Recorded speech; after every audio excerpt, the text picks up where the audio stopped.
dancing on the floor เห็นแล้วมันขึ้นสวรรค์แม่กันเลยอยากสานตั้งไปเรามารักกันได้หรือเปล่า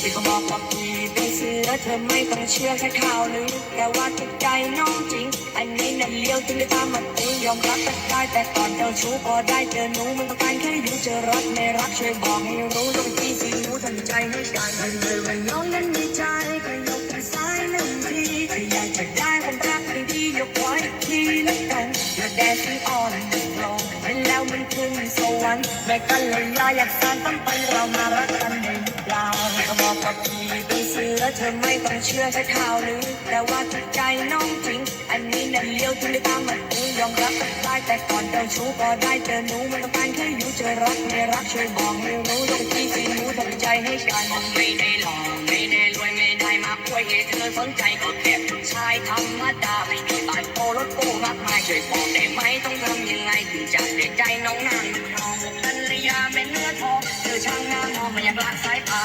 เวลาเธอยิ้มมันช่างสะกดใจชอบเป็นลายได้ไหมพี่อยากจะพูดจามาชนแก้วกับพี่สักทีแม่กันและยาเห็นเธอชกใจเล่นหูเล่นตาพี่แทบจะเป็นบ้าตาน้องมันมีใจก็ยกมือซ้ายหนึ่งทีถ้าอยากจะได้ความรักดียกไว้ทีละกันอย่า dancing on the floor เห็นแล้วมันขึ้นสวรรค์แม่กันเลยอยากสานตั้งแต่เรามารักกันได้หรือเปล่าก็บอกกับพี่เป็นเสือเธอไม่ต้องเชื่อแค่ข่าวลือ